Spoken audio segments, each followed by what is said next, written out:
శ్రీ సాయినాథాయ నమః. శ్రీ సాయి సచ్చరిత్రము 41వ అధ్యాయము. చిత్రపటము యొక్క వృత్తాంతము, గుడ్డపీలికలను దొంగలించుట, జ్ఞానేశ్వరి పారాయణము. గత అధ్యాయములో చెప్పిన ప్రకారము ఈ అధ్యాయములో చిత్రపటము యొక్క వృత్తాంతమును చెప్పెదము.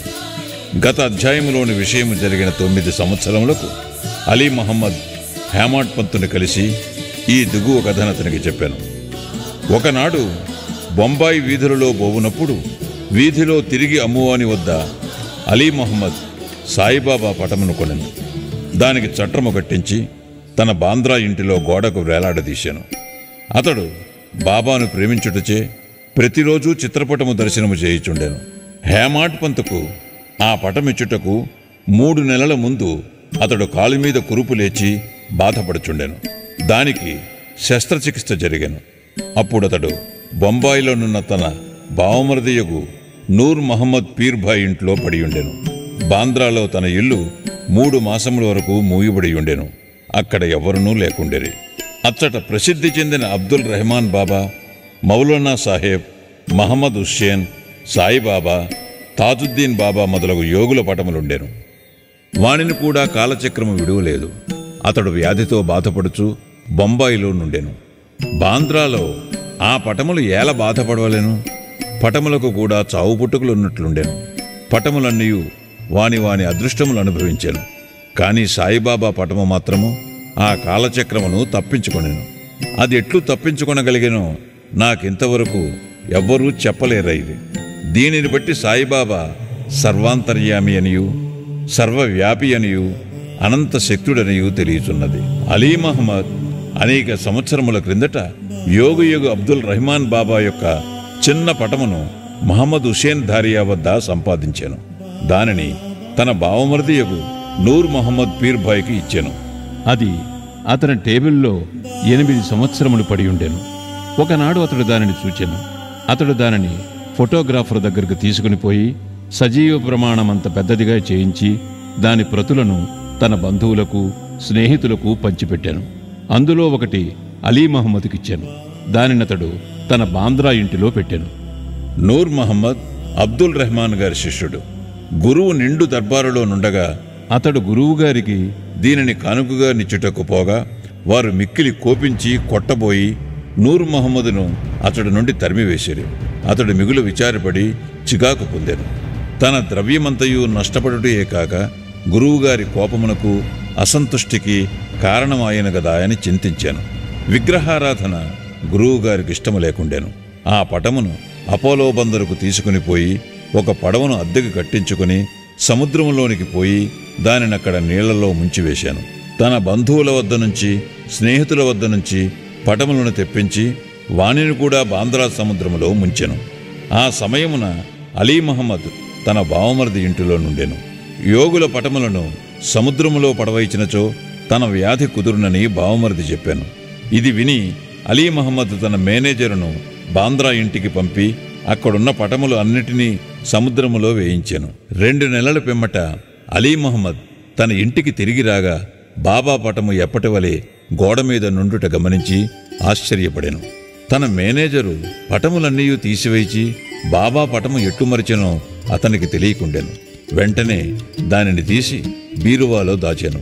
లేకున్న తన బావగారు దానిని చూచినచో దానిని కూడా నాశనము చేయనని భయపడెను.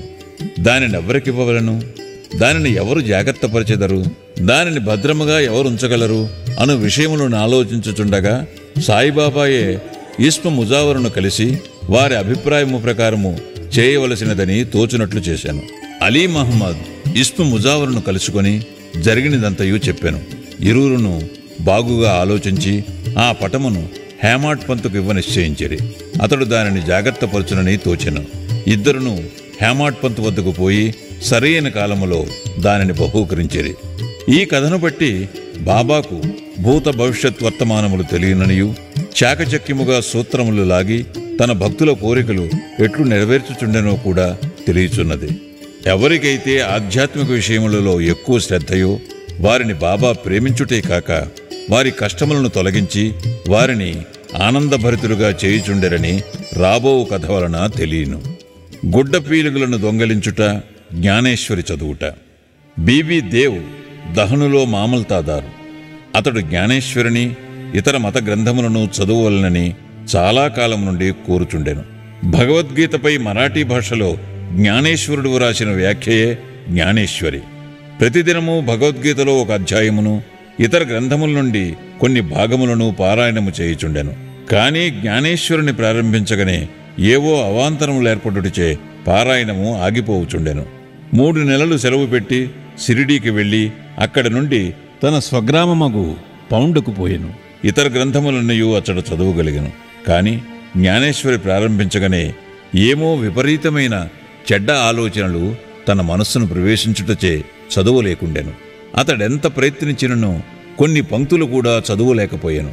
కాబట్టి బాబా తనకు ఆ గ్రంథమందు శ్రద్ధ కలుగు చేసినప్పుడే, దానిని చదువుమని వారి నోటి వెంట వచ్చినప్పుడే దానిని ప్రారంభించదననియు, అంతవరకు దానిని తెరువుననియు నిశ్చయము చేసుకునెను. అతడు 1914వ సంవత్సరము ఫిబ్రవరి నెలలో కుటుంబ సహితముగా షిరిడీకి వెళ్ళెను. అక్కడ ప్రతిదినము జ్ఞానేశ్వరి చదువుచుంటివాయని బాపూసాహెబ్ జోగ్ దేవుగారిని అడిగాను. దేవు తనకు అట్టి కోరిక కలదనియు, కానీ దానిని చదువుటకు శక్తి చాలకుండెననియు, బాబా ఆజ్ఞాపించినచో దానిని ప్రారంభించదననియు చెప్పాను. అప్పుడు జోగ్ ఒక పుస్తకమును తీసుకుని బాబాకిచ్చినచో దానిని వారు తాకి పవిత్రము చేసి ఇచ్చెదరనియు, అప్పటి నుండి నిరాటంకముగా చదువవచ్చుననియు దేవుకు సలహానిచ్చాను. బాబాకు తన ఉద్దేశము తెలియను గనక దేవుగారట్లు చేయుటకు అంగీకరించలేదు. బాబా తన కోరికను గ్రహించలేరా? దానిని పారాయణ చేయమని స్పష్టముగా ఆజ్ఞాపించలేరా అనను. దేవు బాబాను దర్శించి ₹1 దక్షిణనిచ్చెను. బాబా ₹20 దక్షిణ అడుగుగా దానిని చెల్లించెను. ఆనాడు రాత్రి బాలకరాముడను వానిని కలుసుకుని అతడు బాబాయందు భక్తిని, వారి అనుగ్రహమును ఎట్లు సంపాదించినని ప్రశ్నించాను.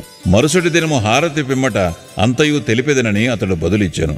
ఆ మరుసటి దినము దర్శనము కొరకు దేవు వెళ్ళగా బాబా అతనిని ₹20 దక్షిణ ఇమ్మనెను. వెంటనే దేవు దానిని చెల్లించెను. మసీదు నిండా జనులు నిండి ఉండుటచే దేవు ఒక మూలకు పోయి కూర్చుండాను. బాబా అతనిని పిలిచి శాంతముగా తన దగ్గర కూర్చొనమనయ్యను. దేవు అట్లనే చేశాను. మధ్యాహ్న హారతి పిమ్మట భక్తులందరూ పోయిన తరువాత దేవు బాలకరాముని చూచి అతని పూర్వ వృత్తాంతముతో పాటు బాబా అతనికి ఏమేమి చెప్పాను, ధ్యానం ఎట్లు నేర్పిరోయని అడుగగా బాలకరాముడు వివరములు చెప్పుటకు సిద్ధపడాను. అంతలో బాబా చంద్రు అను కుష్ఠురోగ భక్తుని పంపి దేవుని తీసుకుని రమ్మనెను. దేవు బాబా వద్దకు పోగా ఎవరితో ఏమి మాట్లాడుచుంటివని బాబా అడిగను. బాలకరామునితో మాట్లాడుచుంటుననియు, బాబా కీర్తిని వినుచుంటుననియు అతను చెప్పాను. తిరిగి బాబా ₹25 దక్షిణ అడిగాను. వెంటనే దేవు సంతోషముతో దక్షిణ చెల్లించాను.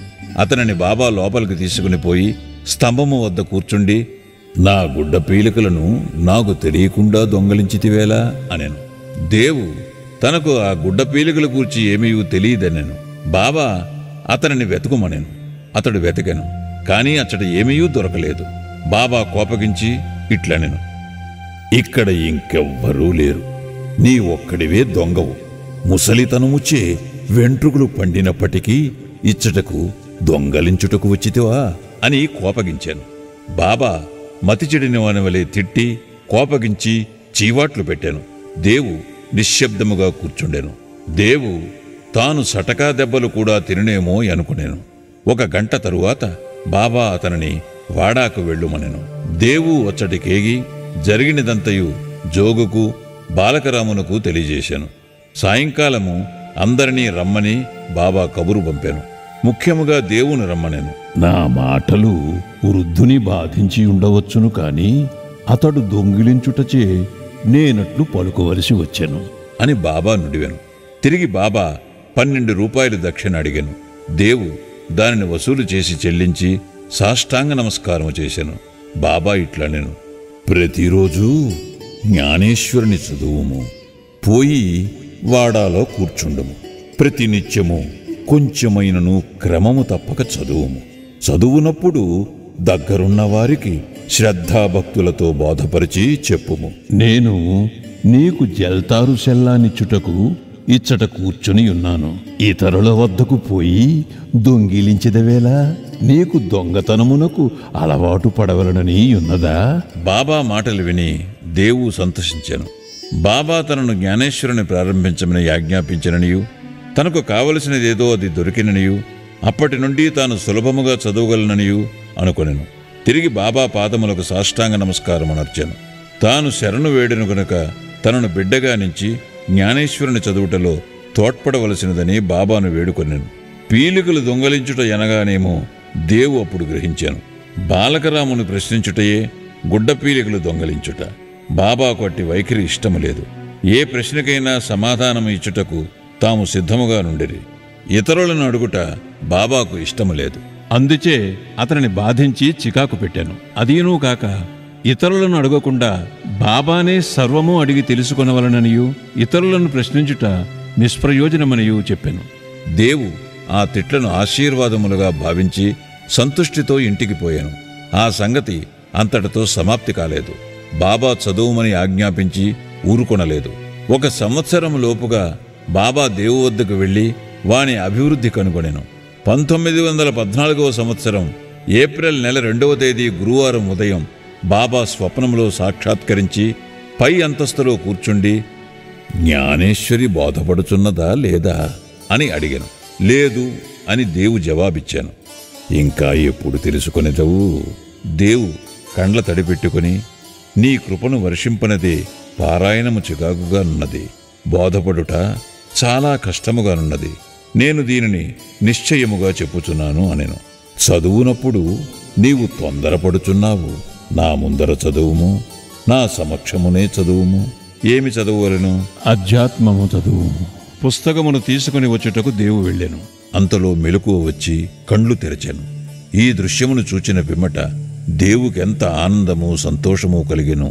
చదువరులే గ్రహింతురుగాక. శ్రీ సాయినాథాయ నమః. 41వ అధ్యాయము సంపూర్ణము. సద్గురు శ్రీ సాయినాథార్పణమస్తు. శుభం భవతు.